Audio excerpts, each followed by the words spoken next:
Hi, guys, and welcome. This is Generative Siciliano, artist, memoir writer, bipolar psychiatric survivor, and your host of Not As Crazy As You Think podcast, the place that offers an alternative perspective on mental illness, highlighting creativity, non-conventional healing, and breaking on through to the other side. If you are ready for a new narrative on the mental realm that celebrates crazy and cool without penalty, then Not As Crazy As You Think is for you. Hello, this is Generative Siciliano, your host of Not As Crazy As You Think podcast. Today we have part 2 of AIart and its implications. I have a dear friend with me today. His name is G.Romero, wonderful artist, really great all-around multimedia sensation. He also has his own podcast and does a lot of cool stuff. So, G, thank you so much for joining us so that we could have this AIart conversation. Thank you, Jen, for having me on it. Well, I'm psyched because I wanted somebody who was in the field doing a bunch of things. You know, you're in education, you're in the museums, you're in New York City art scene, you are in Bushwick, which is one of the centers of the art world. And I just, we've discussed this for months. This has been like a bubbling thing that we've touched base on. And now it's really hit us head on because, here it is, about 6 months after the last, I guess, installment of Stable Diffusion. Mm. And that's the one that really threw everyone into disarray because they were just like, oh my gosh, this stuff is getting so much better. And that was the one that was open source and it was released in August. So since that, everyone's just like kind of hopping on this, playing around with this stuff. I have not. I mean, I'm just looking at everything and reading everything and listening to everybody's concerns. And I have been concerned for years and years and years. But when we had discussed it first, you had mentioned that you did play around with it a little.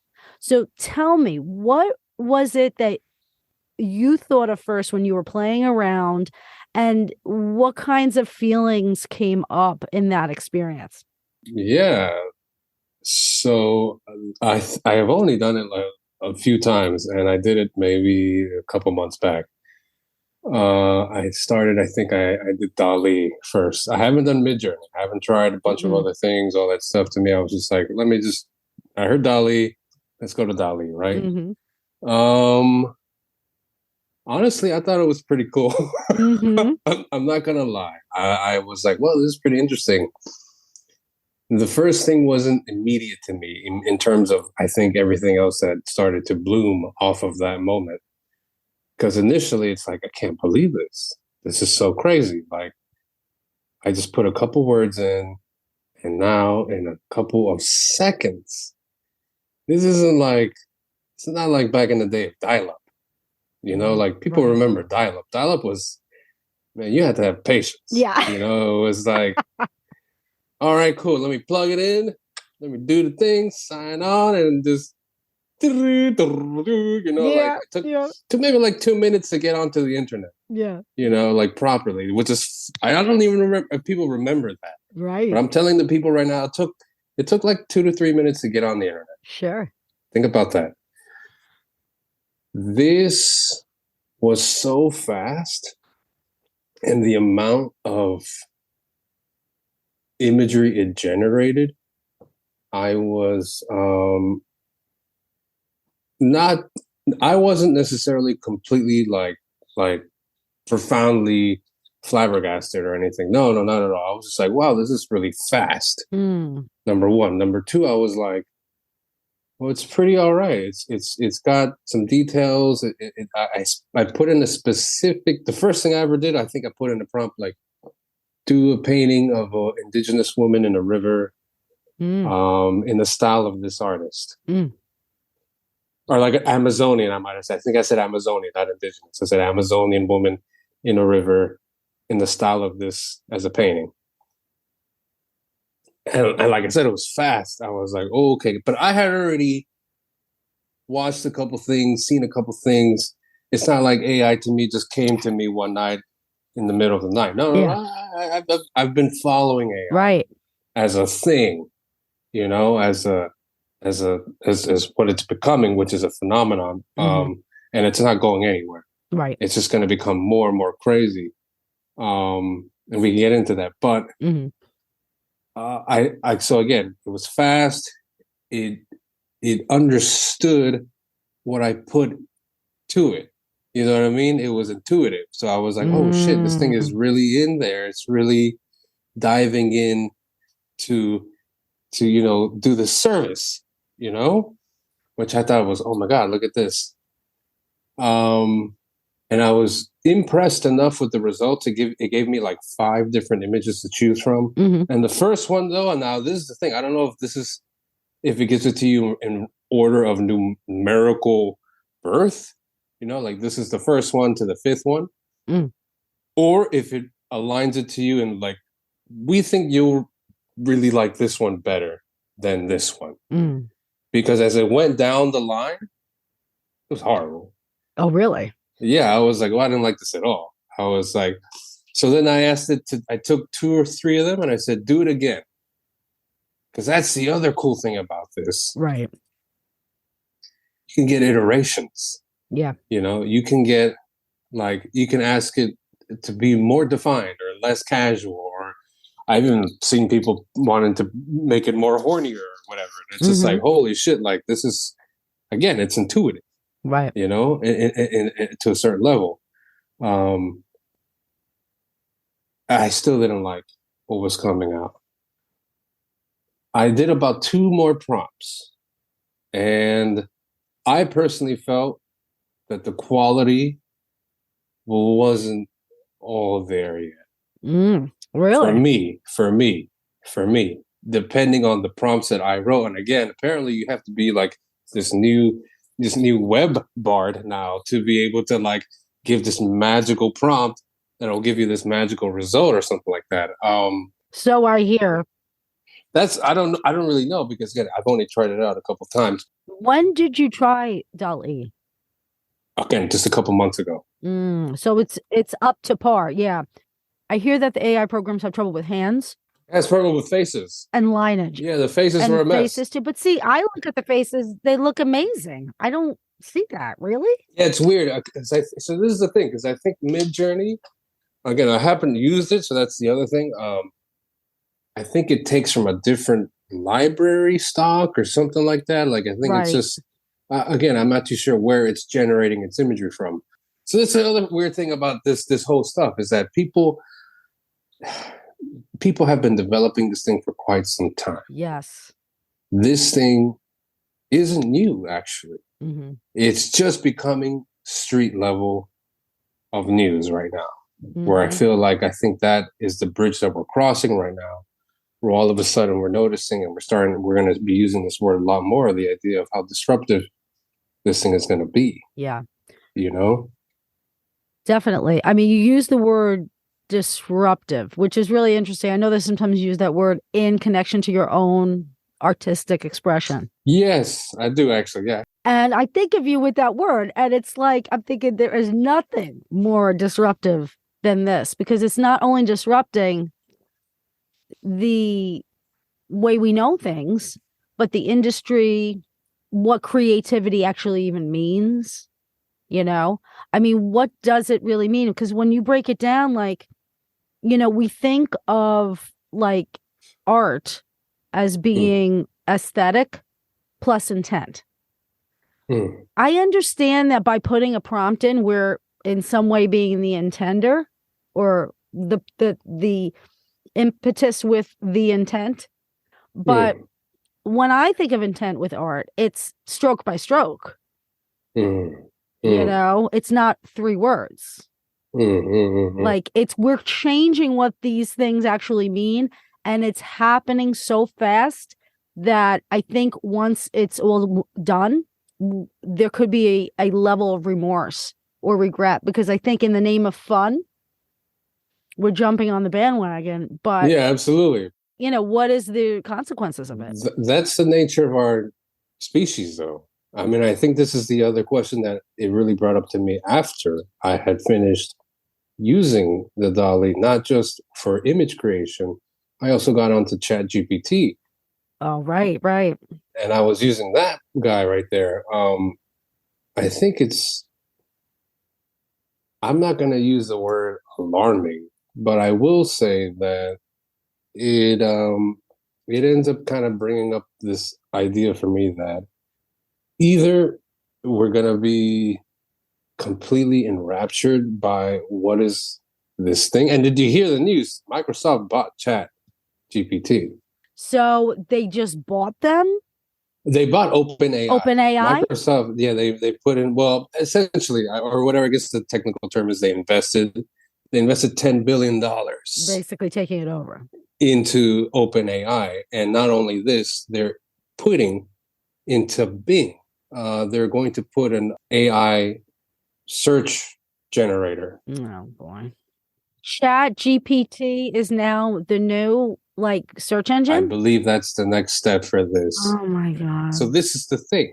It's the first, there's a lot of stuff happening here because now we finally have this tool that is actually gonna bring, it's gonna save time, because now I don't have to go through search after result to look for this thing, like for a recipe for this or whatever. It's gonna happen like that. And it's going to give you variations on that too, which is even more crazy. But the second thing that I think is also super important to talk about is now with this technology, now there's actually an actual rival to Google. Yeah. Which is at this stage, it's one of the most powerful companies that's ever existed in our history of people. Yeah. So this is also crazy because now Google's like, oh shit, they're up shit's creek now. So they're like, what are we going to do now? So the other thing is going to be, so it's only would make sense to me now that Microsoft is going to have AI capabilities in their web browsing. Google's going to do the same. Oh, this is so sad. This means that it's over. No, because you don't understand. I am listening to this and I'm crying inside because I am so happy I finished writing my book when I did, because a lot of the stuff that's in my book eventually will be revealed is stuff that I might not have found if I had an intermediary artificial intelligence doing all the legwork and the landscaping of the info. Yeah. I ended up stumbling into it because I was going through each and every article because I'm a writer. So it's that's actually joyful to me. Mm-hmm. I don't want someone or something intervening in that thought process because I wouldn't have gotten to my conclusions unless I stumbled upon this crazy shit. And that was just all accident because I was doing the work. And I think this is one of the things I want to bring up is, I'm all about the mental health thing and what everything really is in relation to that. And if we look at the meaning of work, it's everything. I mean, Sigmund Freud said this, okay? And I'm not a big fan of Sigmund Freud, but this is something he said, okay? He's a pedophile. Yes, and a misogynist. And off on many things, but he was right about this. He said, love and work are the cornerstones of our humanness. Now, we all saw what happened only 3 years ago. 3 years ago, that's all it was. When we took work away from people, everyone almost lost their minds. And then it's just, to me, so strange because, as I'm going through all these videos of these video podcasts, and there are a lot of artists who are fighting out against, the problems with the copyright infringements, and there is an actual lawsuit against Stability AI, which is the company of Stable Diffusion. And there's a GoFundMe, which I'm actually going to put in as a link inside the show notes. So if anybody wants to look at what that's about, please do, because there are a lot of people who have, I guess, come together, reached out to a few of these lawyers who are like, you know what, this isn't right. There's so much copyright infringement, or this certainly isn't fair use. You can say fair use this, fair use that, but there are a lot of infringements that have to do with like identity, just things that, you know, we could be involved with this process as artists alone. But you're bringing up something else too with the chat GPT thing. And I think both of these happening at the same time is very interesting because it is about, these are creative / knowledge arenas, right? And the AI movement has been talking about taking away the jobs that we don't want to do. These are jobs people like to do. Well, it's coming. I mean, it's basically the idea. It's coming to everybody. AI is going to be taking over cognitive labor. And that's what it is. You're right. Again, this is just me thinking about, again, as someone who's followed this research for a little bit and getting ready to chat with you. It seems as if AI, the first mission of AI is going to be to become the assistant. Yeah. And that's what it's first going to mainly become. As it's assisting major companies, platforms, such and such, even I'm sure even just maybe celebrities, who knows how far it's going to be as an assistant form. A lot of jobs are, that's it, it's gone, it's over. Middle management is over. Yeah. Google, just a bunch of companies have been laying off people like this. Really? Yeah. Well, I know Google has been like, but a lot of the people that they lay off are the AI ethics people, which I think is very interesting. That's funny. That is funny. I didn't know that. But a bunch of people are getting laid off right now as we speak. And I think that's just going to continue to happen as inflation continues in our country and all over the world. But the other interesting thing that I heard that they're going to do with AI is that it's going to become the basis for a new kind of company where the root of the company, it's an AIOS. Artificial Intelligence Operating System. Yes. Where that starts to go to a completely different kind of company, because now all of a sudden the foundation of it isn't the traditional norms and standards of capitalization. It's this whole new thing. That's why it's not going anywhere. Oh, no, If you can make money off of it, someone's going to use it.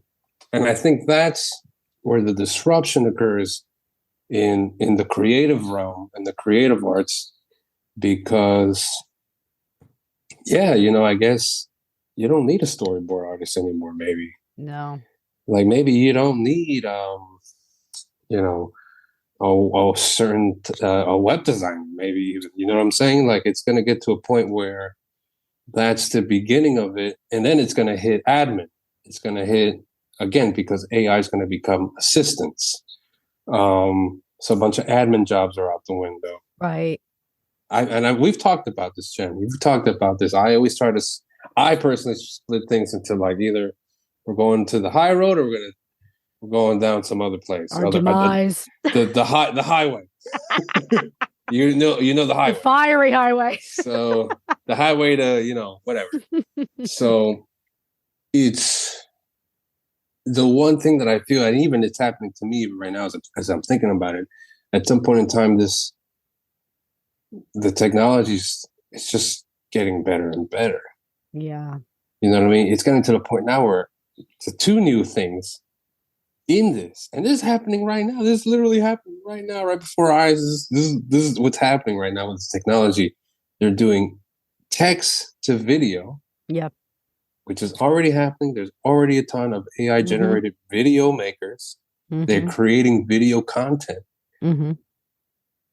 And apparently there's also text to music. Okay, but I'm glad you brought that up. One of the programs under Stability AI, their model is different than their stable diffusion model for the art. Their dance diffusion model for the music, text to music, does not use copyrighted music. Now, why do you think there is such a huge double standard in this area? I mean, I personally think it's because the music industry is much more litigious than the art industry. It's also a little bit more quantifiable, I think. Yeah, because a lot of people make money on the black market with art. I don't know too many people that make money on the black market with music. I mean, there might be something out there. I don't really know, but the black market is huge with art. So I think that's another factor too, when we think about that. And also what's interesting is that, there are billions of images that they actually have used in the data sets. Wherever this is from, all these images is basically everything on the web that they scraped. Okay. But what's funny about that? It's what's funny though about this thing that I find it funny is that the first thing that AI did with imagery was the first shit it got was all this concept fantasy shit. Yeah, I find that to be really funny, right? That it was like all of it, and it was like, here we go, here's this now. This is like, and again, I haven't used Midjourney, but it seems as if what it generates, the type of imagery it generates, is leaning towards this conceptual fantasy, sci-fi kind of. It looks sort of book coverish in a way, or illustrative. Yes. Or it's got that commercial sense to it, right? Yes. I'm kind of like good because you're like, what? I don't even like that kind of art. Is that what you're saying? I mean, not to say that I don't. There's a lot of it that I don't like, but I feel kind of like there was a lot of people out here that were, I think, yeah, it's over for you. Sorry, you got to go. This is the 21st century. We're gonna go into something completely different. Now, I understand the implication of that though, because all of a sudden, oh well, this gets into some other weird shit that I've been thinking about, but whatever. Go for it. Because all of a sudden now, let's say, the nice thing about being a painter is the idea that I'm working with application. I'm working with some kind of medium tactily, right. it's fungible, you know what I'm saying? Right. And I apply it to things. I apply it to an object, to a surface, again, it's still tactile process, human activity. Even though digital work is made by the human mind and eye, has to do composition, all that other great stuff, the principles of art, color, shape, line, all that beautiful stuff. Right. Someone had to learn that stuff in order to make it, Right. Sure. AI, as you just said, it's just taking all that stock, churning it up and be like, all right, baby, here we go. Like here it is. It's mimicking. Yes. It's mimicking imagery. So again, I find it funny that the first thing it mimicked was this concept commercial stuff. Now, let's say, and maybe I'm helping to destroy the world here. I don't know, but I'm gonna do it. Let's say you mix AI, this stuff, DALL-E or whatever platform, and you hook it up to a 3D printer. Now it can build. It can form structure. Where does that go now? Oh my goodness. And I'm sure it's already happened. People are doing it. I'm sure. This has been done. It's been doing. I'm sure this is already there. But what I'm saying is, though, now all of a sudden, AI now has, like in a video game, it's gone to level 2 now. Yes. You know what I mean? You got it. And now all of a sudden it's gonna do its thing, and then bing, it's gonna go up to level 3. And I'm wondering at some point in time, like, am I gonna be able to choreograph with AI? Am I gonna be able to create a brand new, black Swan Lake? Am I gonna be able to use this to make a play? Somehow. I know what you're saying, and it's trust me, it is a temptation for me too, because like I said, I have this work and I want to see it as a piece of animation. If I was to bring this thing to, if this thing got picked up and the movies wanted it, but I keep thinking of all the artists that I know, and I'm like, oh no. I have to make a movement about this and use my work to say, I want real artists. In other words, in the face, listen, It's not going anywhere. It's going to be the revolution. It's going to be the explosion. I personally think it's going to be the ultimate demise of humanity. That's my opinion.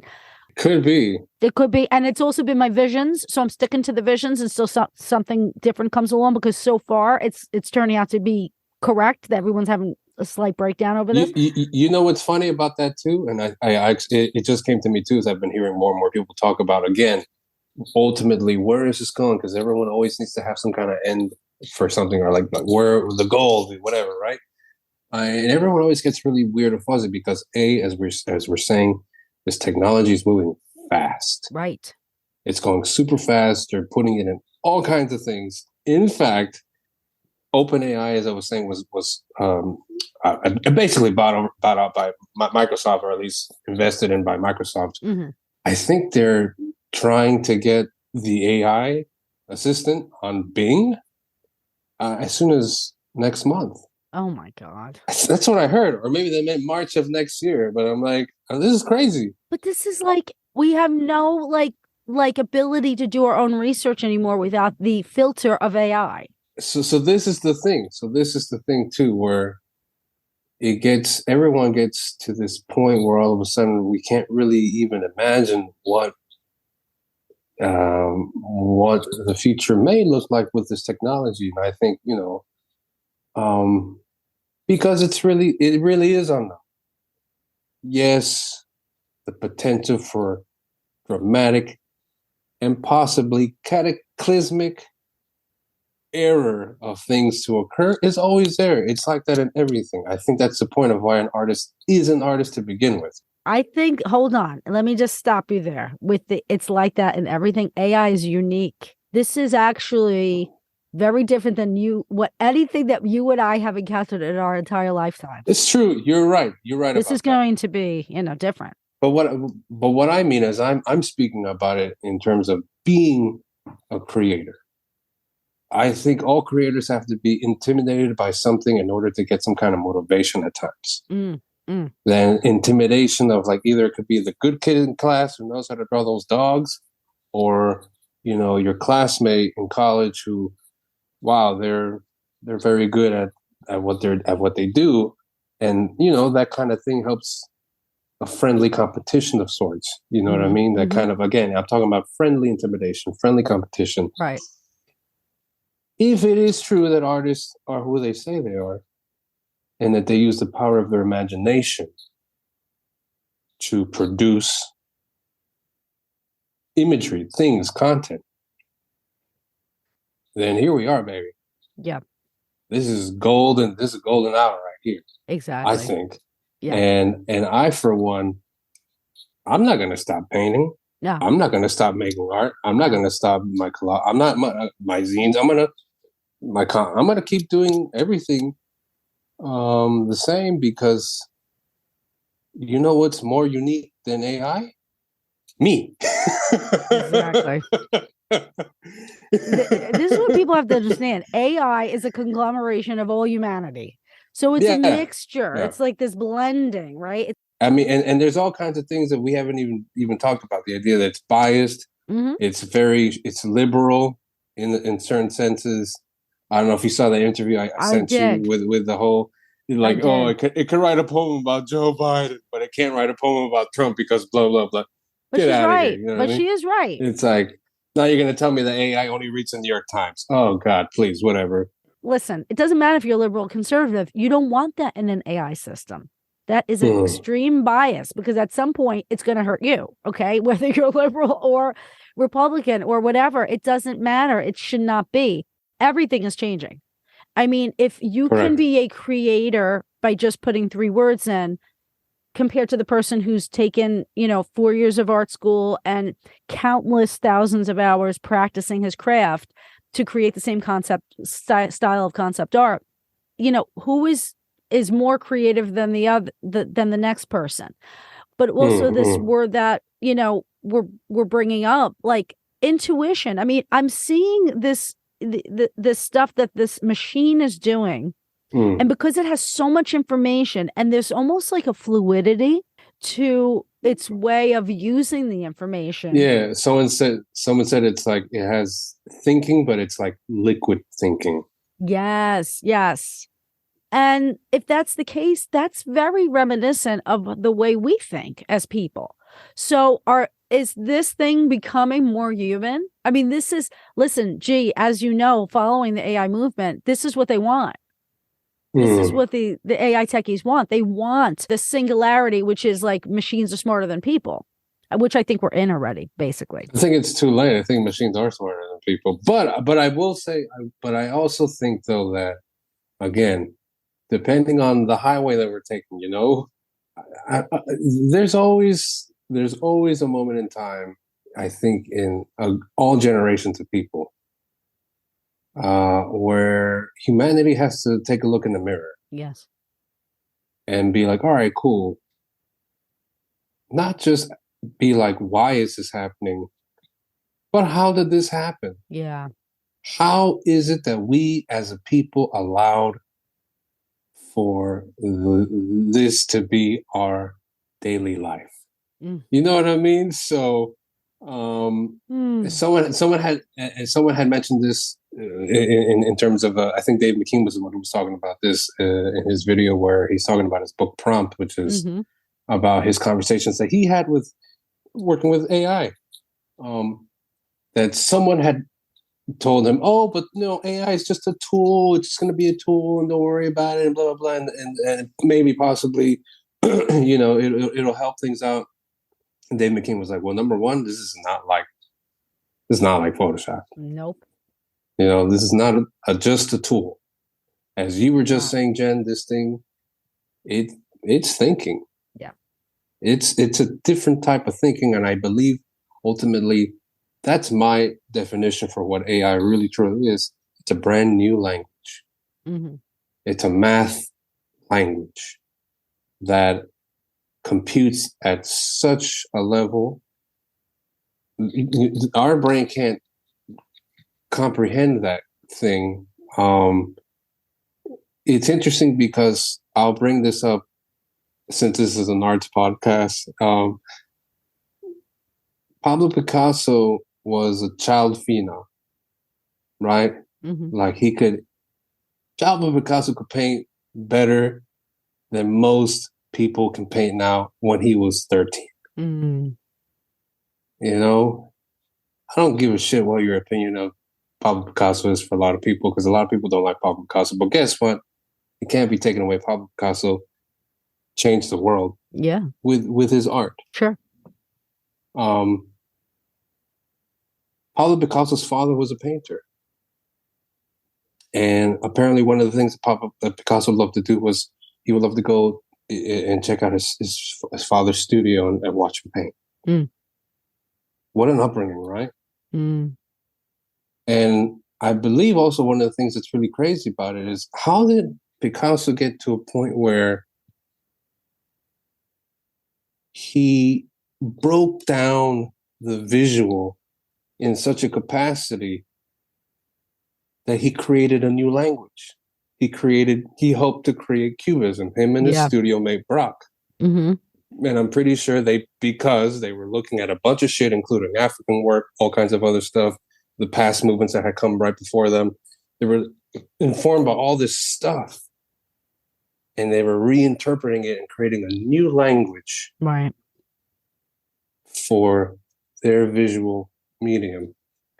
But this is the thing that's also that someone had brought this up in a talk about Picasso, which I never thought of before, which is, well, yeah, of course. I mean, he grew up thinking visually. He was asking himself questions about painting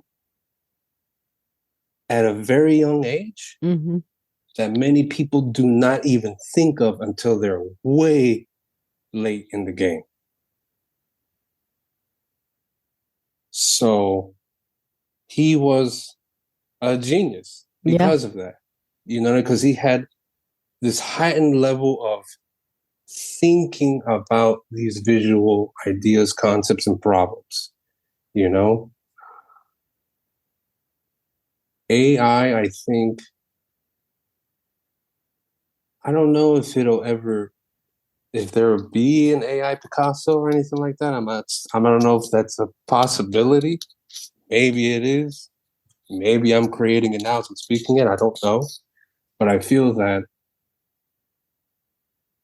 even with whatever it generates, AI is always going to try to be like a person. I don't know if it will be a person. Or maybe if they already are people and they're already walking around. I don't know. Yeah, we don't know. But what I'm saying though is that, again, I feel that AI ultimately, it's either going to stay benevolent because it understands that we can't compute like it does. I'm pretty sure AI does understand that.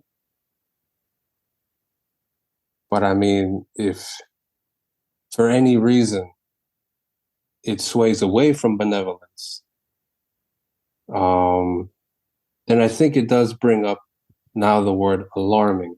Yeah. I would start to introduce that because, well, now we got to figure out, what's going to go on here, because it's a completely different language that we're having with this technology. I still feel it's very exciting, but maybe that's just me. Well, I like speaking to you about it with you holding that sentiment, because I trust you and I trust you as an artist.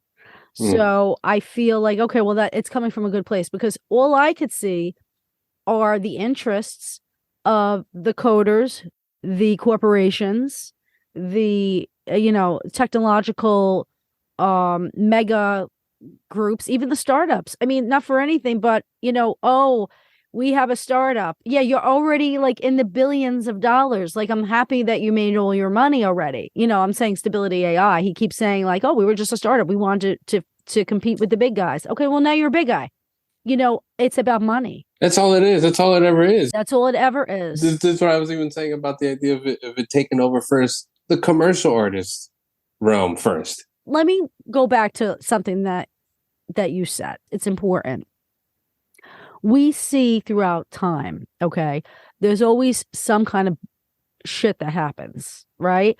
I mean, even I can't remember the time period. It was in the 1800s or something. They always talk about the Luddite revolution, when during that time there were, I guess, the spinners or something, the weavers, and then they brought in all this machinery, and there was this revolution where they started like breaking up all the machines and stuff, and and people are like, okay, I'm not a Luddite. Yeah, I know, I'm not either, because I love technology. I couldn't do what I do today if there was no technology. I have a podcast. Right, exactly. Yeah, okay? Exactly. So, like, I'm happy that I live in a world that has allowed me to become something other than I could have ever have imagined.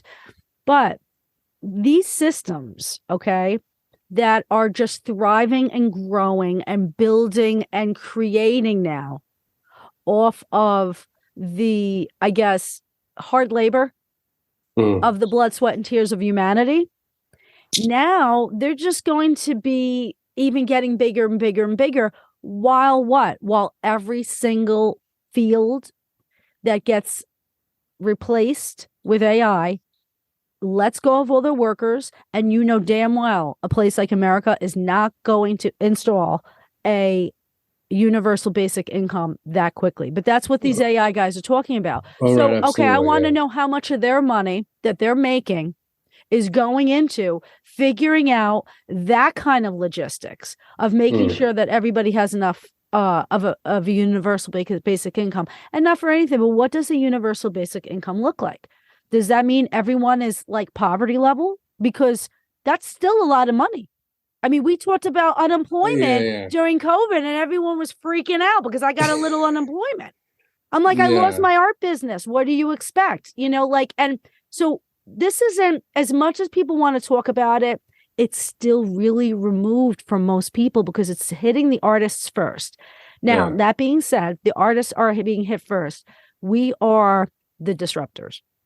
We're the ones that change the focus, of when society changes, the artists say, look over here, you missed this point, and we'll do a painting, or we'll do a music, or we'll do a great book, something that kind of wakes people up to this new movement. Then it becomes like a new story, a new vision, a new perspective, right? That's the message of the artist. So I think you are absolutely right when it comes to whether or not you're afraid, whether or not you embrace, whatever it is, if you're somewhere in the middle with the AIart thing, as an artist, you have a responsibility to perhaps transform your art into something that now may not make money, but still has a voice in this world, and reaches humanity. I feel we're so worried about commercialization of how can this stuff be used.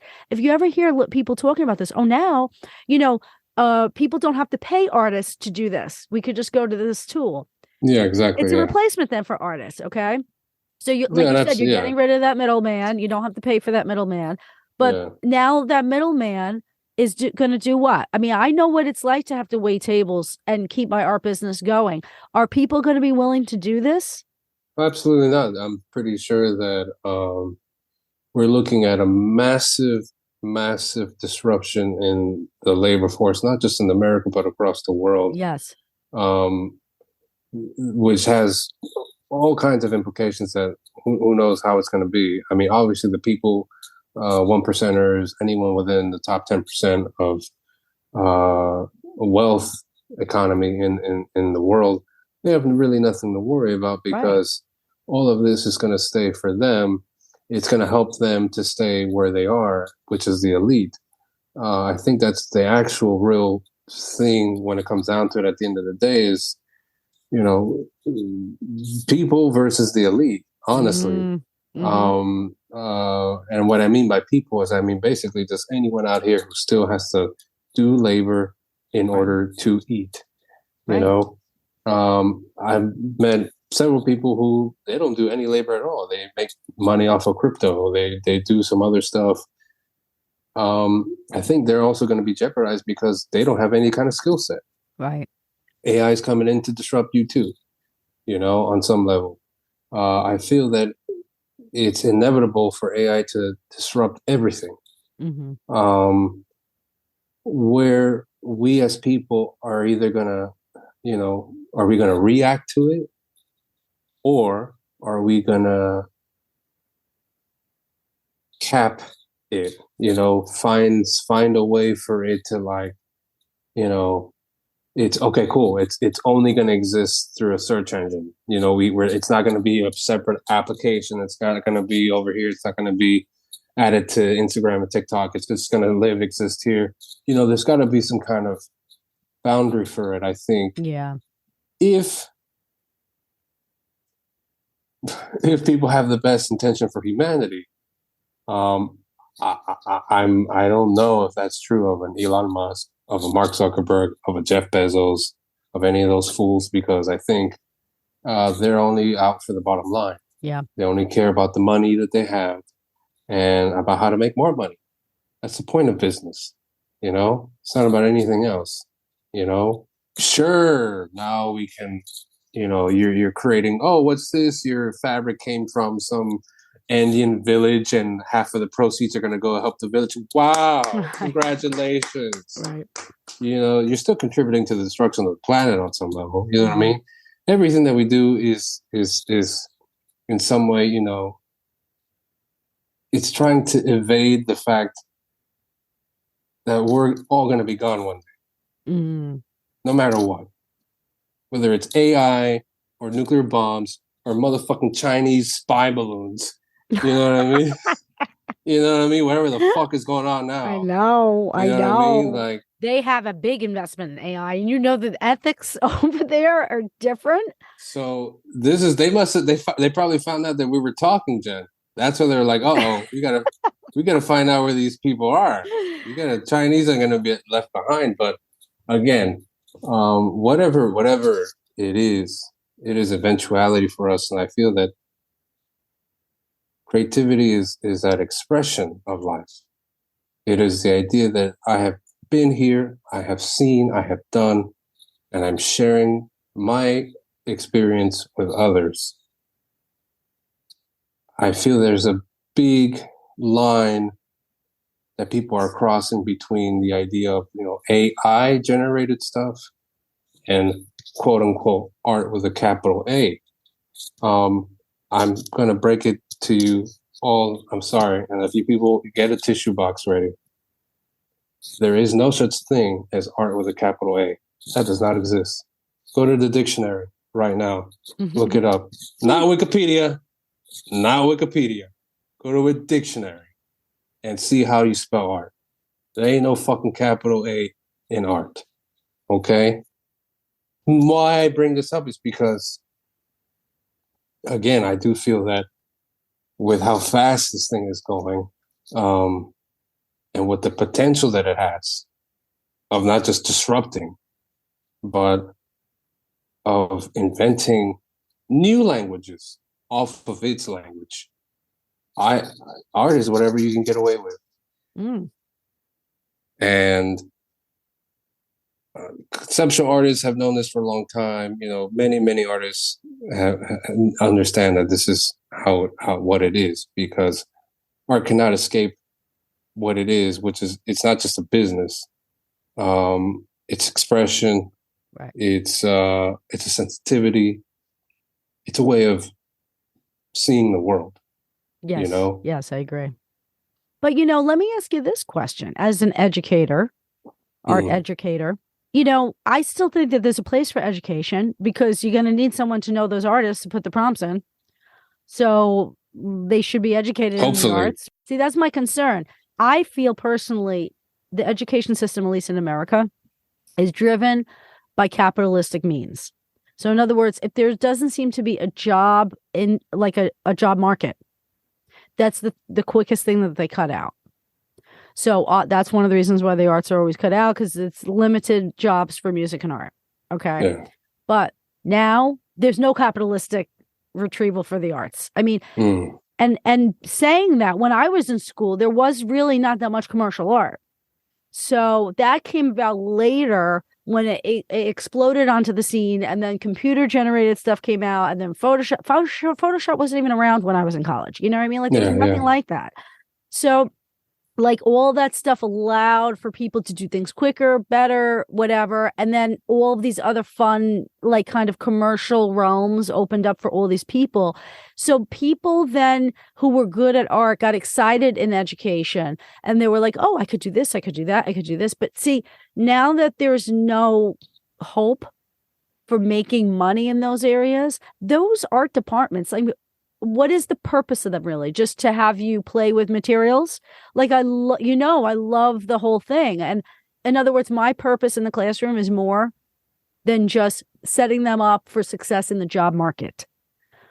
I believe art is for the soul. I believe art is for self-expression, for mental health, for the process. We've talked about that before, how teaching them to slow down and apply a material rather than do things fast and get output. Like Dave McKean had mentioned in one of those things that the work behind creating the art making, there's a desire for us to want to express a certain meaning. There's meaning behind it. There's intent.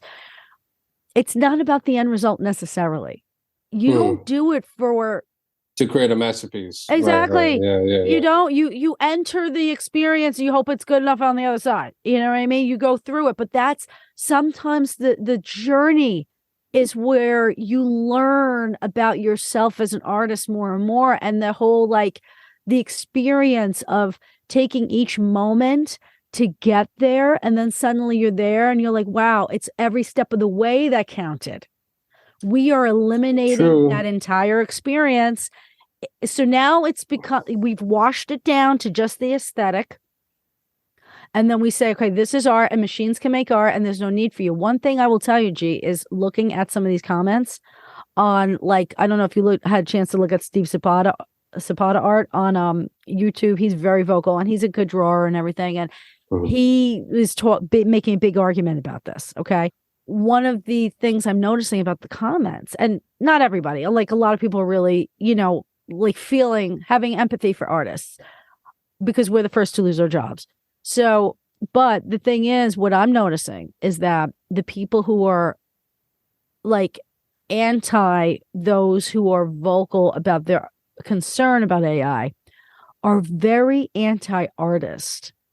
Oh, Now, really? yes, and it made me feel bad because I was just like, I knew this was a reality all my life because art people they get annoyed with artists, and it could be For because we sure, yeah. disrupt, you know.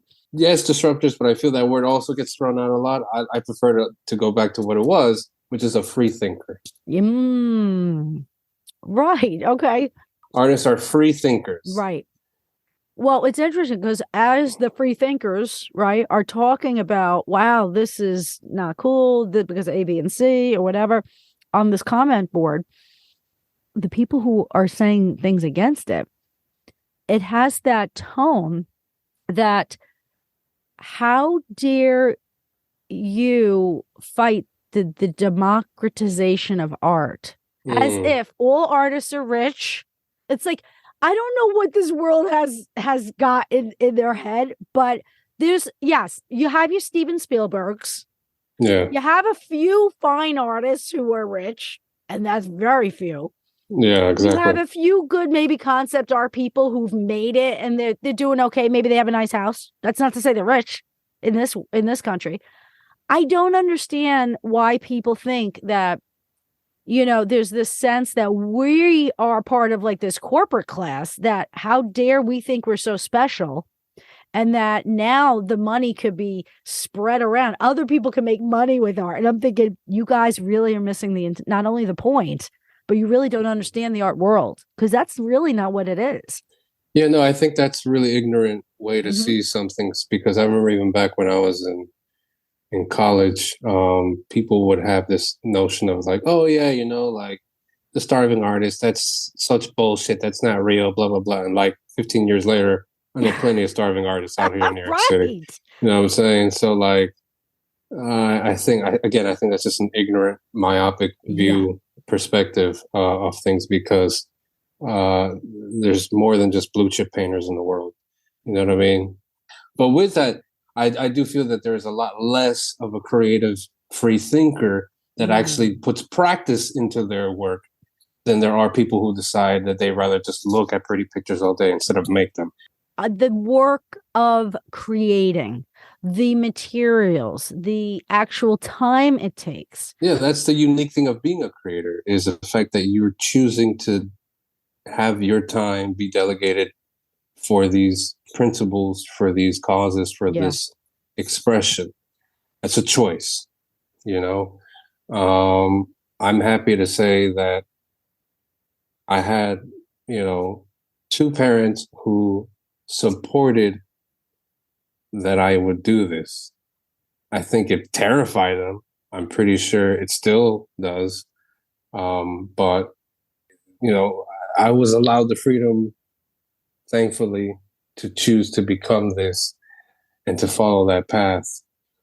It is worrisome to think that now there might be a population, a generation possibly, of people who they're not even going to bother with the choice anymore. They're just going to be like, I'm just going to go straight to something else. Let me tell you, it would probably be me.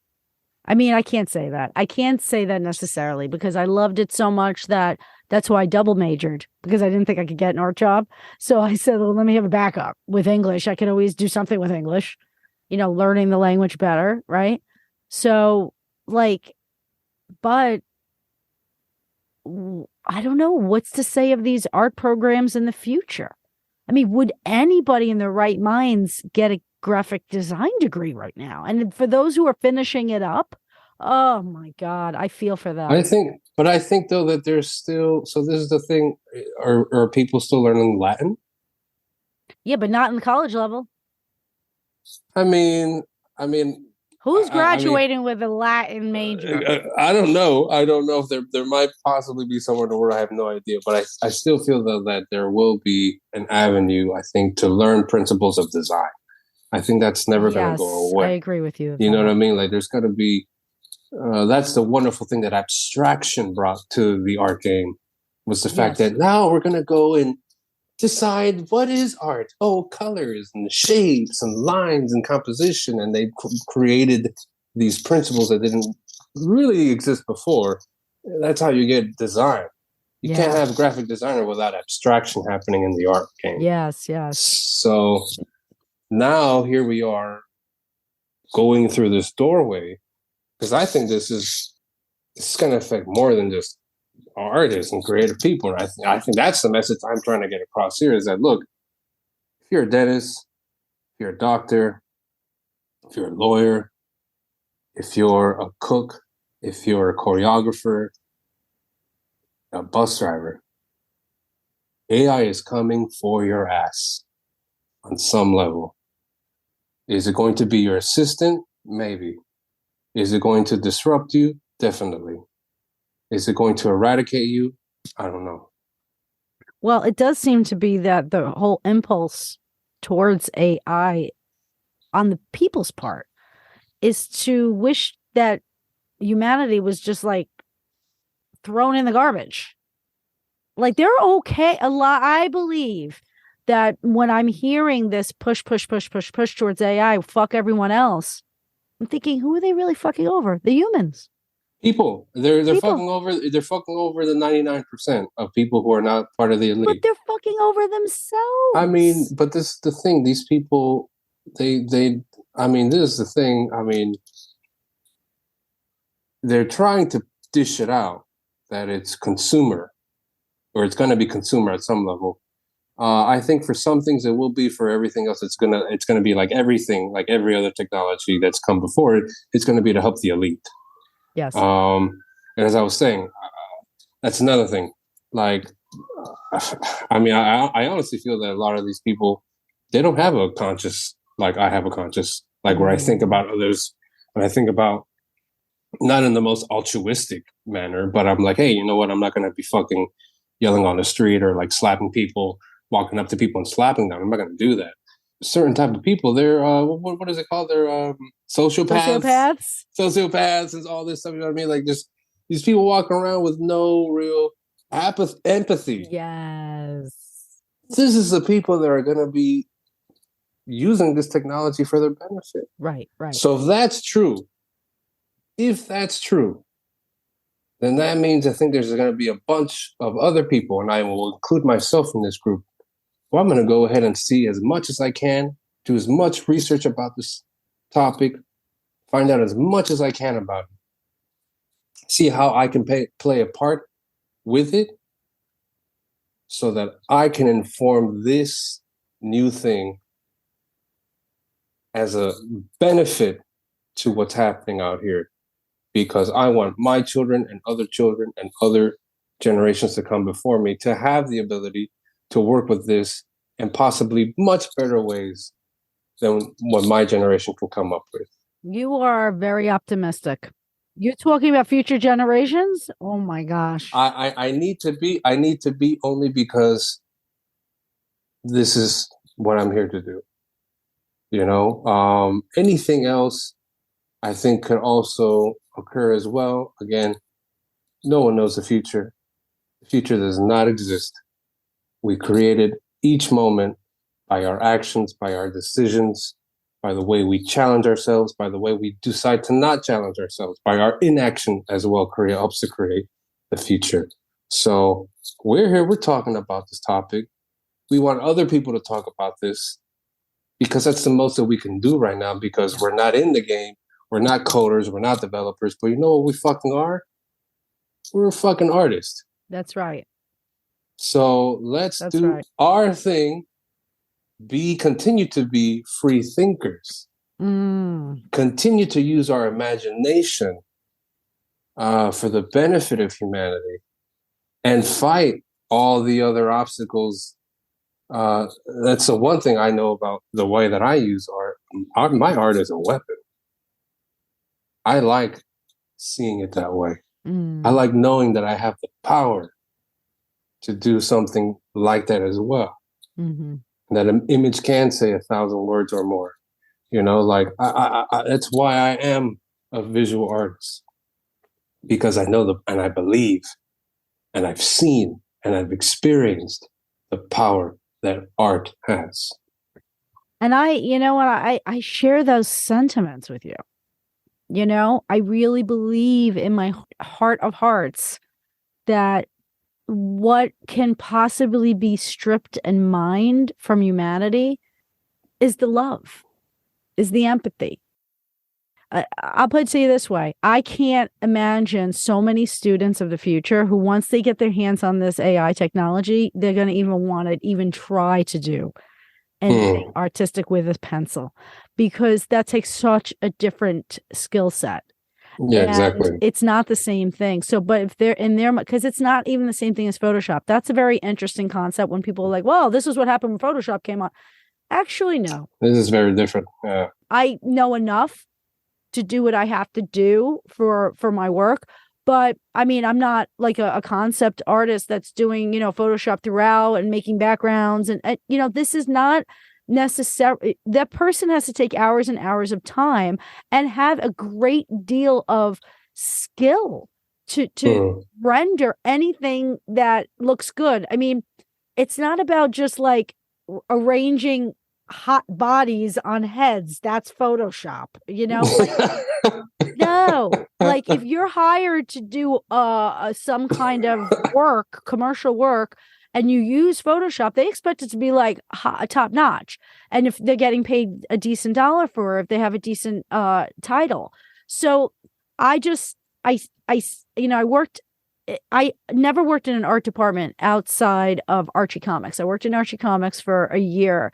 And I wasn't in the art department. I was actually a receptionist, but I knew everybody in the departments, and I saw what it was right at the point at which they were still inking with ink. They didn't just scan the sheets into the computer and then just fill in the color like they did. Like there was one guy on staff that knew how to do that, but they were proud to still stick to the inkers. The inkers did the coloring. That changed within the few years. So that was 95, I believe, 95, 96. Yeah, I'm sure. And that's when the comic industry full out changed, because Archie Comics knew that they had to keep up with Marvel and all the rest, right? That had a lot more technology in their departments. Yeah. So, because I was thinking, well, maybe I'll at some point, go for the ink job when that comes out. I could do that, But you still can. I mean, there's still people doing it today, but it's definitely it changed. Yeah, it's not within like, say, a department, right? Right. I mean, that hasn't been a job for so long. So right. Like, yes, I saw things being lost along the way with new technologies, and that's part of progress, and that's part of adaptation. I understand the voices behind that argument. However, this is different.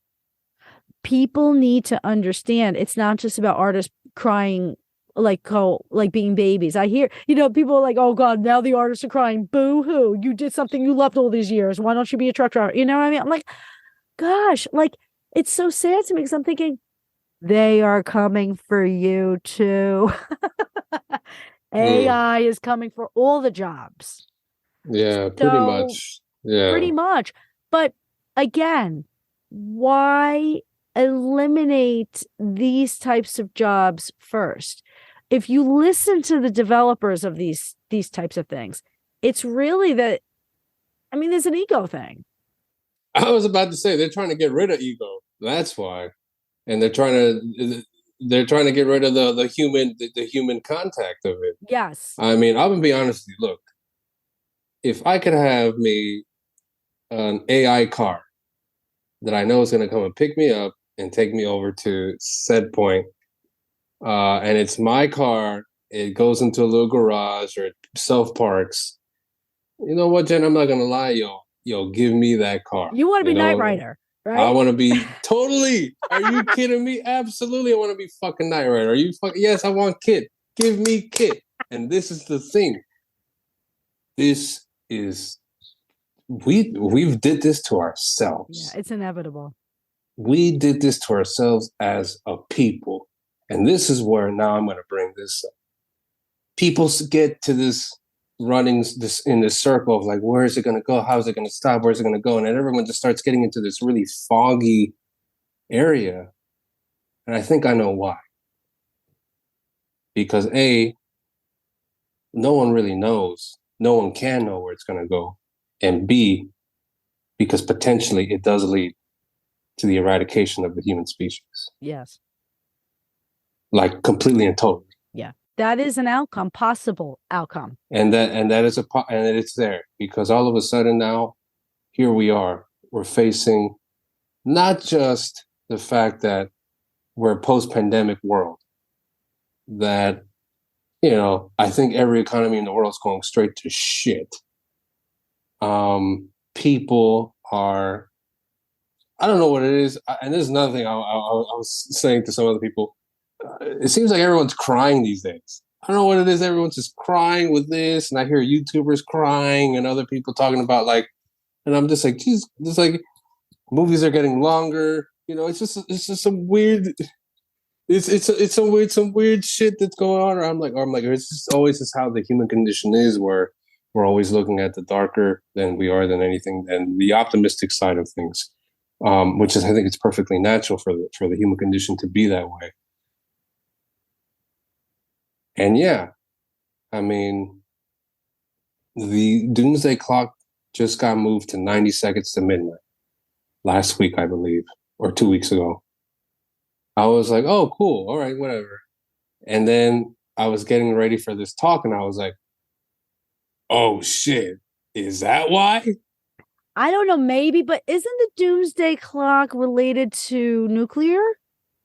I think so. I'm not too sure, but I feel maybe it could potentially also maybe now just kind of, you know, we'll just rope this in here too. You know what I mean? How, you know, the way they like people who die of influenza are now COVID victims as well now, whatever. But, you know, like maybe they're roping that in too. But I do feel it's very funny.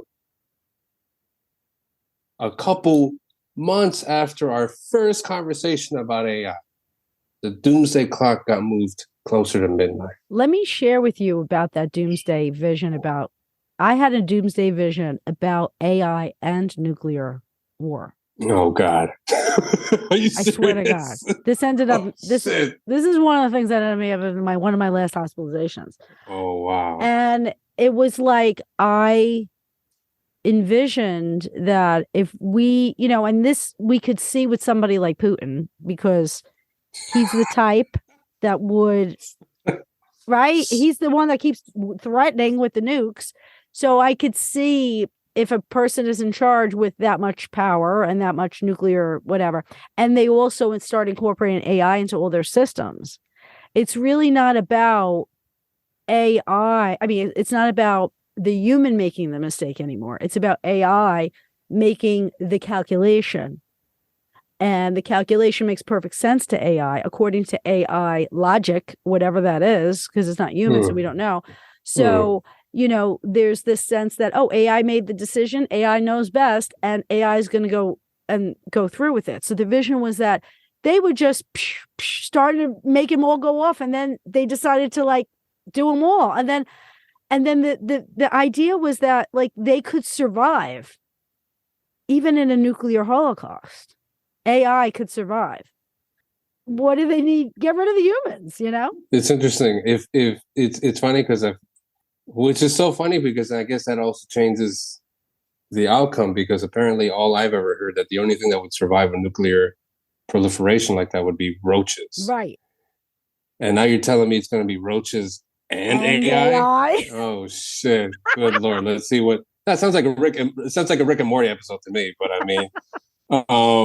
I mean, really, this talk about concept art, right? So yeah, exactly. I might have to put that into DALL-E next time. Right.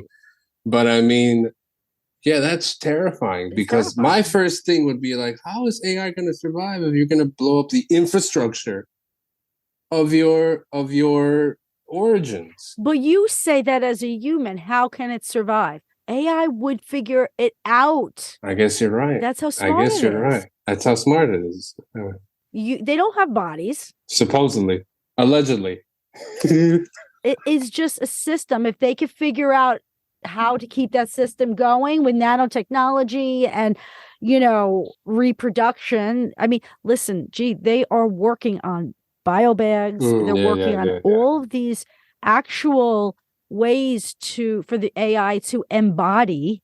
Oh, so it's going to be a little closer to like the idea that it's already been out in like anime. This idea of ghosts, like Ghost in the Shell is about that kind of idea where like all of a sudden there's like this this AI terrorist basically that's going around, hacking into these cyborg bodies. It can hack into anyone who has cybernetic components in them. So it's like, like people have had this vision for quite some time of the scary Blade Runner cyberpunk future, which I think we're making even more terrifying by our actions as a society of people right now. It's I mean, what are we gonna do except, again, I feel, choose and decide what is the line that you're gonna make for this. I am a teacher, I am an educator. The most important thing that I think I could do right now is to share. Yeah.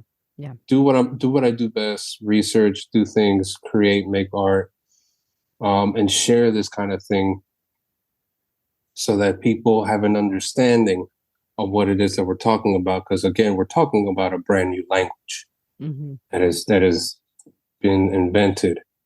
And this language has many kinds of implications for the future of our society. I'm going to stay optimistic. I'm not going to say hopeful, but I will say that I'm going to stay more in the vein of where I feel that I should be, which is, I'm going to keep making shit. Right. I'm going to create shit. I'm not going to stop making shit. In fact, I'm going to find better ways to make it now. Yeah. I'm glad I never became a commercial artist now. I know, me too. You know what I mean? Like, I'm super happy that I didn't end up becoming an illustrator like that. Because everything would have been gone by now. But even that, I still think, though, a lot of good illustrators and commercial artists are not going to stop doing their work either. And in fact, I think that's, again, I brought this up, this idea of intimidation, of competition. I think it's now, all right, let's get to it. What can artists today, how can the artists of the 21st century finally actually create their mark? What is it going to be? Are we just going to allow programmers and coders to define art in the 21st century? Or are we as human beings going to do what we know how to do best and make that definition, invent a new definition for what it means, what it is to make? I think what might become popular is AI hookers? You're right. What? AI hookers? Oh gosh, I know. I'm looking at some of these like toys that are coming on the market. That's the sixth idea I have. That's the next one that we do, because that shit is just outrageous. The amount of progress that they've made on some of these models. But I think that maybe taking art into the community again, not worrying about the money.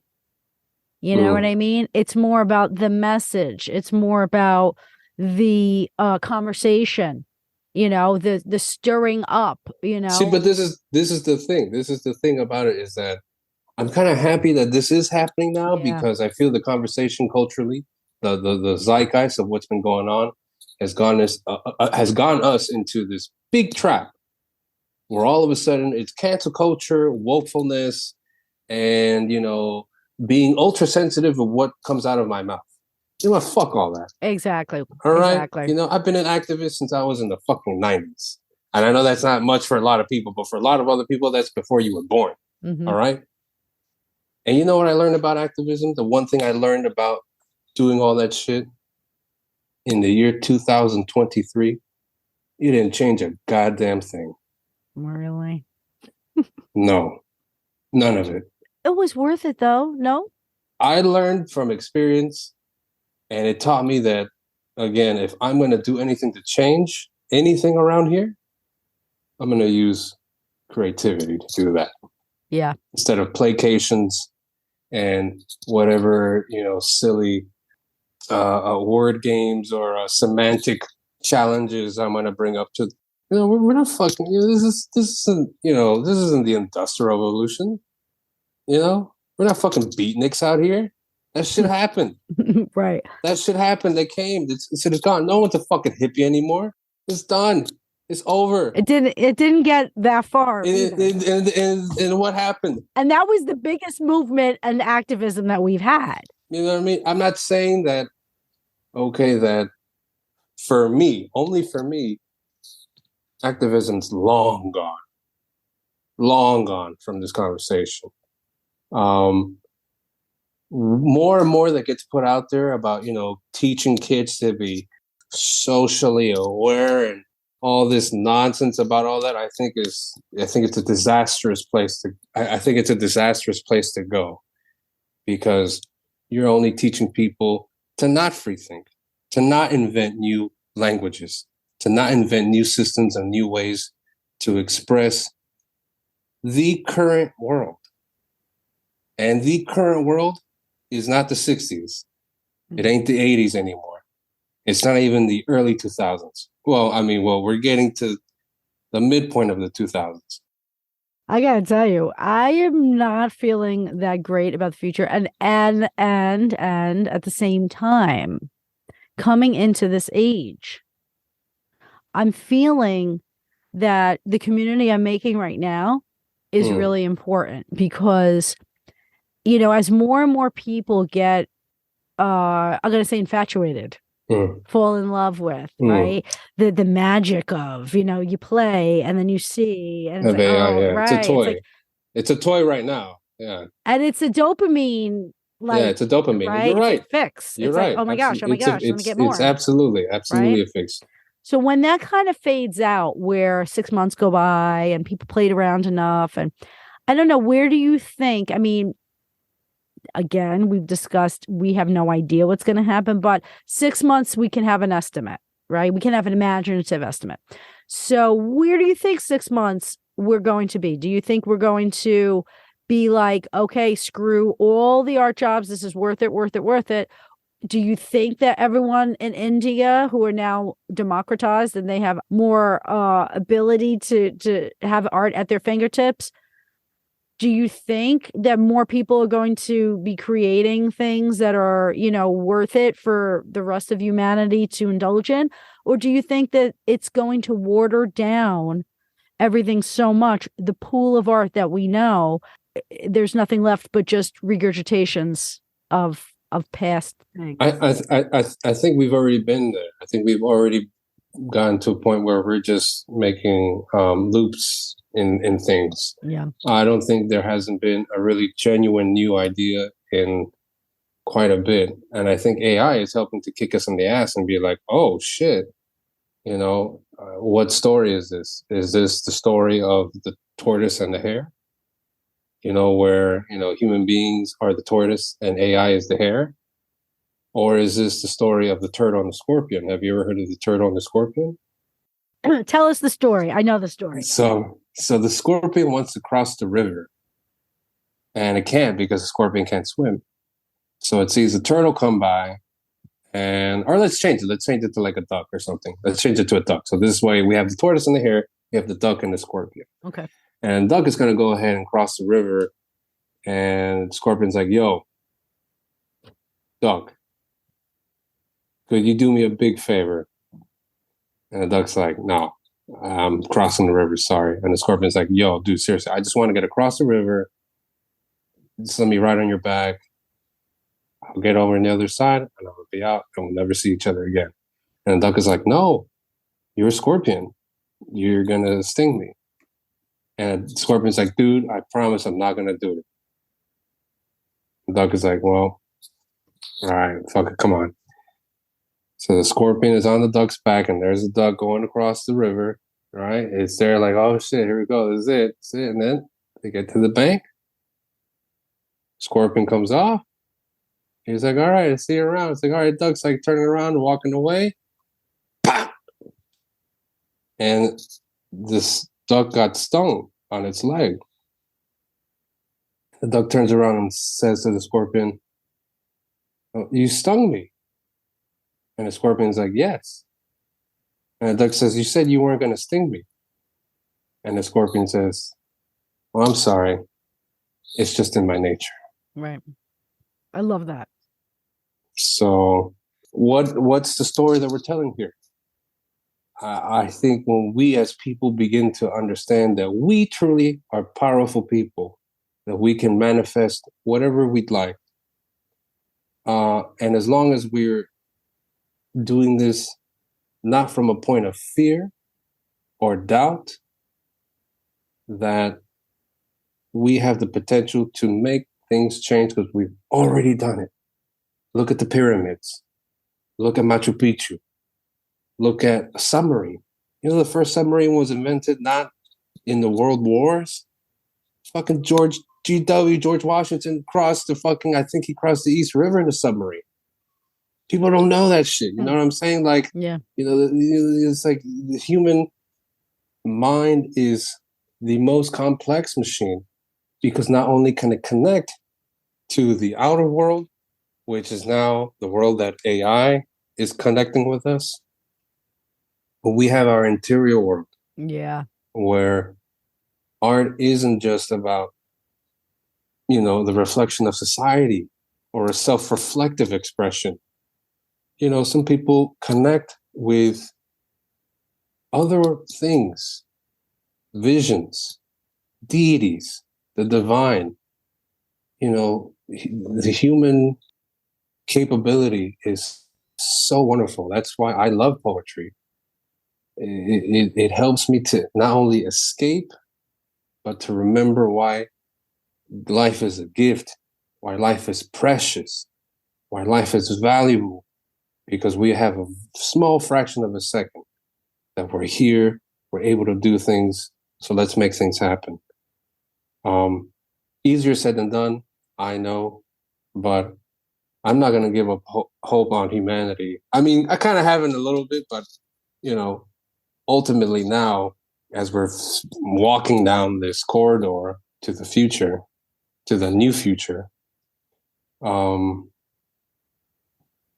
best thing I can do is not only stay optimistic, but again, how can I use my gifts, the gifts that the universe gave me, to not just reflect what's happening right now, but maybe also to create new dialogue, to invent, to surprise, to challenge this AI thing, to challenge all technology, to challenge this whole moment in time. I think the artist's voice is crucial. Yes. To not just our generation, but to every generation that's ever been. It's always been creatives, artists who push and challenge society to that fucking edge. And some of us, we love being on the edge. It's a wonderful place to be. It's chaotic and it's crazy and it's a mess and it's a frenzy, but you know what? It's a wonderful place for ideas. Yeah. It's a wonderful place to grab something and form foundation from there. I'm all right with AI today. Today, I'm okay with AI. I'm not afraid of it. I'm not afraid it's going to take my job. I'm not afraid that it's going to come and, you know, take my body over. Not yet, at least. Do I know if there's AI robot walking around? There might be. There could be. You know. I'm not afraid of them either, though. And I think you brought up this. You know, they're trying to when any influence or power wants to eliminate the artist. You know, you basically what you're saying is what you said is that you're trying to eliminate love. I don't think that's possible. You know, I think only the human mind can eliminate that for itself. There's always going to be a broad definition for what that is for people. Hey, look at this last invention. Maybe AI says it feels feelings. So let's talk about love, AI. Let's talk about what it's so funny. Oh my God, I just thought about that. AI in Japanese, I think means love. Really? I think so, yes. I believe so. AI in Japanese, it can mean blue, but I also think it means love. Wow. So I'm going to stay there today. I'm there tomorrow. I might be somewhere else with it. Again, I call on everyone. Do your research, investigate, get knowledgeable on this stuff. You missed the boat on crypto. You missed the boat on gifts. You missed the boat on memes. Well, guess what? Here's a whole new train coming to town, baby.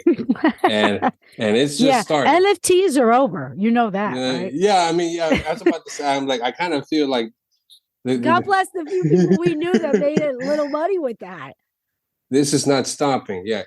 Because that's all AI based now. You know, you could just create AI original NFT images. Is over, and this is the thing I need to. I also think that we should accept as a society that we need to accept more as people. If we're going to talk about love as well, then we also need to talk about the opposite of that, which is not hate, is death. The ultimate fear. Yeah. That we have as people. Things have to die. If it wasn't for the fact that the invention of these technologies, that's why we're able to have this conversation today. Right. You know, I'm happy to have this conversation with you. I'm glad that we're here. We're talking about this. And again, we want more people to talk about these things. It wouldn't be possible to do this without that. Yeah.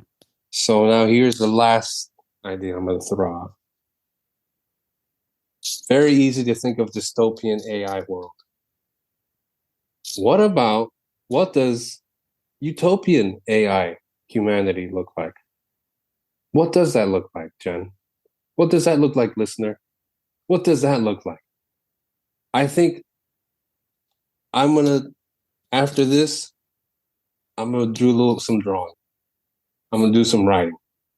Fuck it. I might even sing a song or write a song to see maybe if I could start building some roadblocks to that future, because I have a definition. It looks like Star Trek future. Right. That's what Star Trek is the combination of the perfection balance of a utopian society where they've eradicated pain and hunger and money. You know, it's all about the exploration and the betterment of humanity by people, a federation of people who, you know, I mean, they had the robot war. They did have the robot war in Star Trek, actually. So whatever, there's a thing there. But still, even after that, they found a way to create this harmony, and I believe that's what all artists and people, period. And again, like I said, everyone's an artist. I think that's what everyone is always trying to find is harmony in life.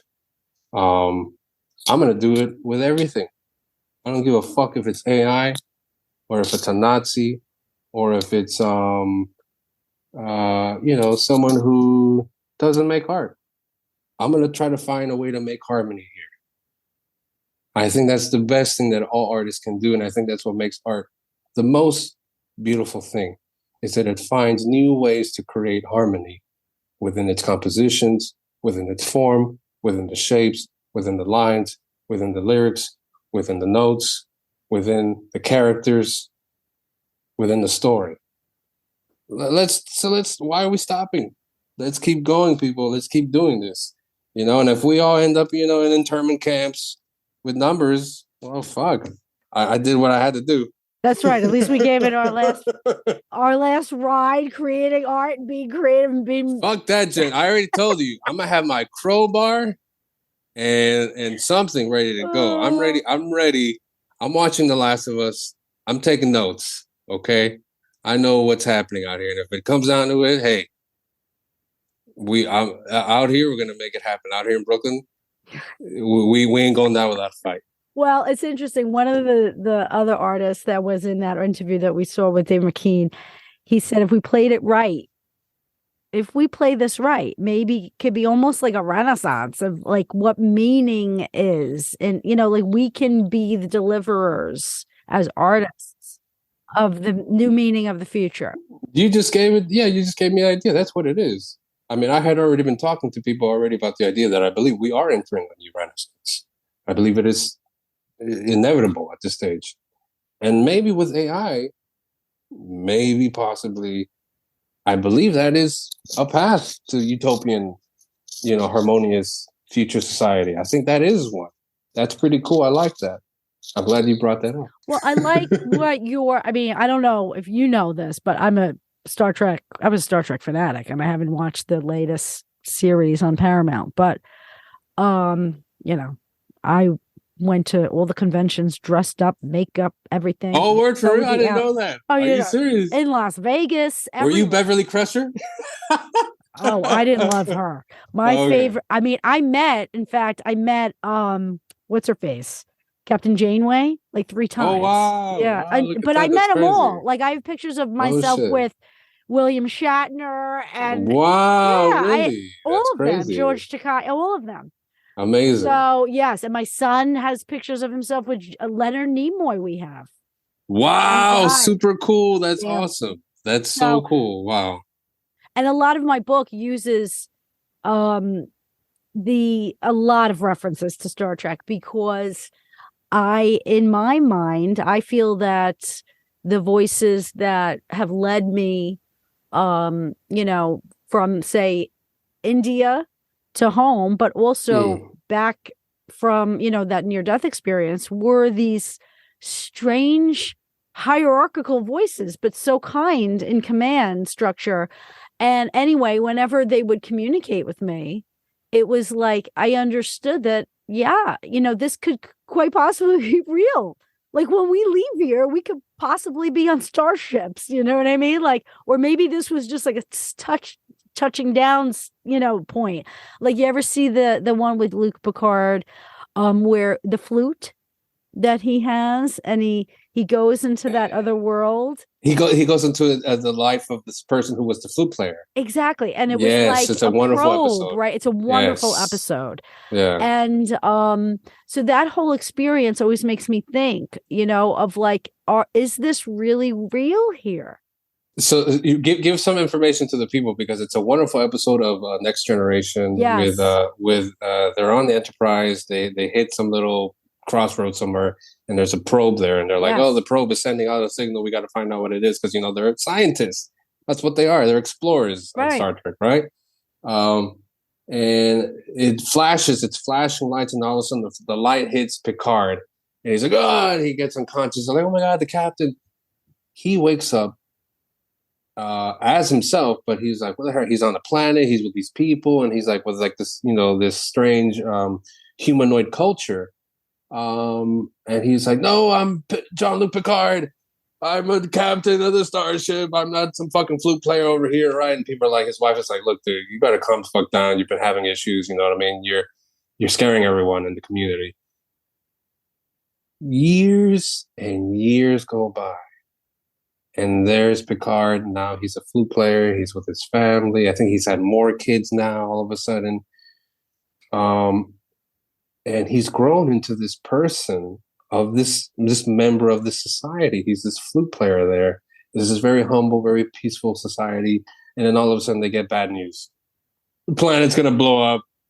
And they're like, "What the fuck? Really?" So apparently at the end of the episode, when he comes back, spoilers, he comes back to the Enterprise after living this entire life of this flute player, all the way to the last moment with his family right before the planet is about to get blown up. And he's lived I think maybe 30 to 40 years of this man's life. Yeah. In this episode, he's lived this entire other life with his family, with these people, and he comes back to be Picard. And he ends up realizing that the probe was like a what did he call it? Like a time capsule. Yes. In a way. And it's like of the last generation of this people who used to live in the sector of the universe. Mm-hmm, mm-hmm. You know, and it's like it's such a wonderful, wonderful episode. Yeah. Gee, I have to thank you because you said you really gave that episode such, you remembered everything about it and you gave it such life, and it's one of my favorite. And I think it's so relevant to this conversation today because it really is about what is the time capsule? What is the probe going to contain? If these are our last days of humanity, we should be doing it the best way we know how, being the most human we can and recording that. Yeah, exactly. I think so. I think there's no way to have it, I think. But again, I'm going to keep my optimism, and I'm going to still create again with that intention. Yes. Create with the intention that I want to share this stuff, and I want to communicate ideas, concepts. This is my purpose. Yeah. This is why I was born, and why I also believe why everyone who is here on this planet, why we all chose to be here at this moment. I also think it is interesting that if the universe has anything to do with it, it probably is almost in a strange way inspiring the direction of this, because shouldn't it be the artists first who are, disrupted upon, because we are going to be the ones to redefine the story, redefine the meaning of what this landscape of human art is, so I think it can be a beautiful poetic thing. I don't know how it's going to turn out in the end, but you know what? This is where we're at, and we need to just be as authentic as possible and stick with the passions and the gifts that we were given and have driven us such toward down this path so far. And I guess, like you said, just keep the vision for the art that we are meant to create. Having this conversation from beginning to end with you, hearing this idea that maybe the commercial art world had to fall down, right? I think so. I think it needed definitely to. Not too much has happened in post modern art. It's been a lot of replication. But it's all in the toilet. It's been in the toilet bowl where Duchamp found it. Are you kidding me? So it's like it's been there for a long time. I think this is a good kick in the ass for humanity. I think it's a good kick in the ass for society, for people. I think it's a good kick in the ass for the 21st century person. Yeah. Or we can see the damage of social media. I've been off of Instagram completely. I paused my account. I'm going on 1 week. And let me tell you, Jen, it's so good. The grass is greener. Oh, I trust me. I know. I did it with Facebook. I already don't give a shit about Instagram. It's like the only real social media platform that I use. I don't have Twitter. I don't have TikTok. I don't remember how to get onto Facebook. That's why I don't use it anymore. It's been so nice to not be distracted by social media. Yeah. And again, I had asked this question before, like, how did we get here? How did we end up in the... Well, we already started with social media. Yeah. We were already living parallel lives, living digital lives here, and living our own life here. Like, we helped to make this thing happen. We helped to make this thing a reality, because I think it's super clear, and I think it's very obvious. We can all see social media has only come to not just help us as people, but it's also done incredible damage to society. Incredible damage. Definitely. And this is your lane now. The mental health shit is, let me tell you, my mental health has been so much better now that I've gotten off of IG for a little bit. It's been like, oh, wow, like I'm not distracted by the stupid bullshit anymore. I don't have to give a fuck about what's happening here. I could just really focus on my own thing. And I think that's critical. If it is true that there's language out here that's inventing imagery, and it's pretty damn good at it, then I got to pick up my game. Yeah. Maybe this is the lesson for all of us artists to get right back at it. I want to just point one more thing just to the audience, that this particular GoFundMe is by the Concept Art Association, and they are all about supporting human artists and protecting artists from AI technologies. And there's a human artist. Oh my God. So there's a whole bunch of things that they point to, which are interesting. And in fact, it kind of also answers, and I'm not going to get into it. Anybody can look at it. I'll leave the link on the show notes.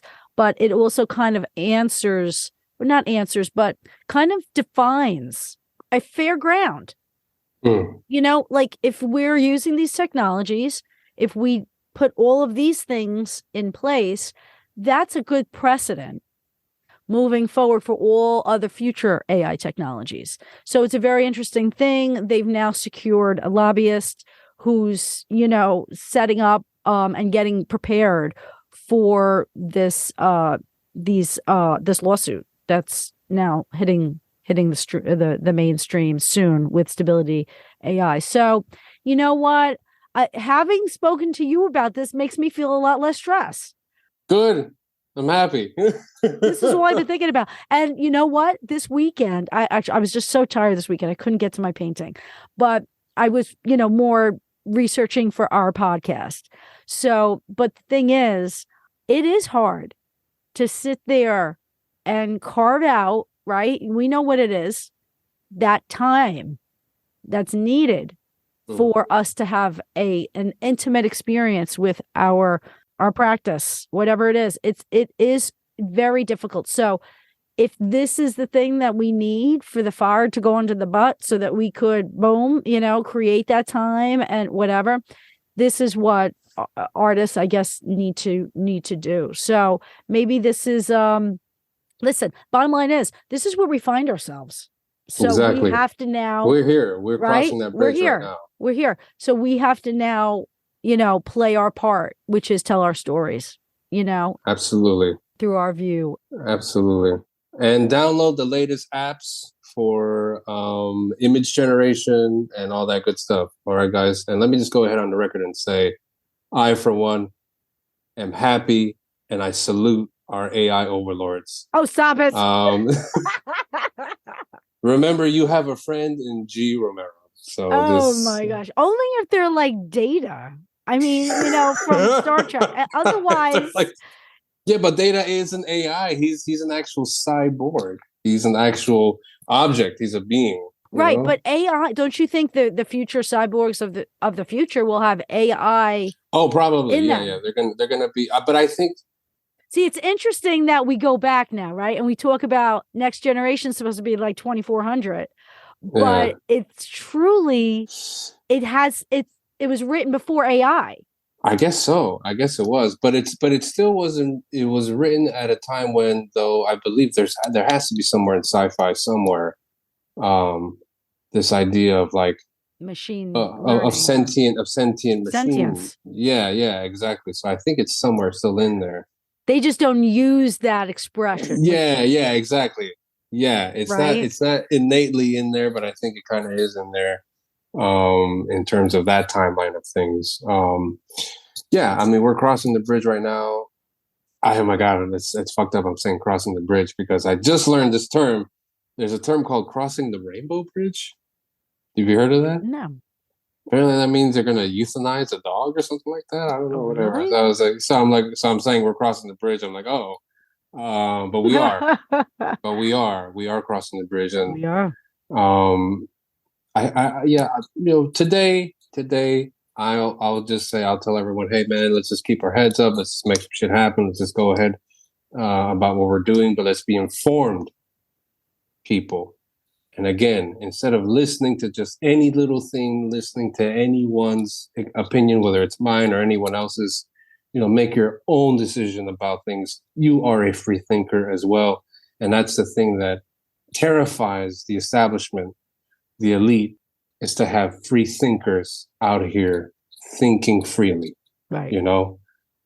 They would prefer us be caged in and be susceptible to whatever emotional manipulation they're going to come up with now. whether it's gender wars, culture wars, race wars, or whatever bullshit they put out there. Fine. You want to drink that Kool-Aid? Go ahead. You can stay on that hill.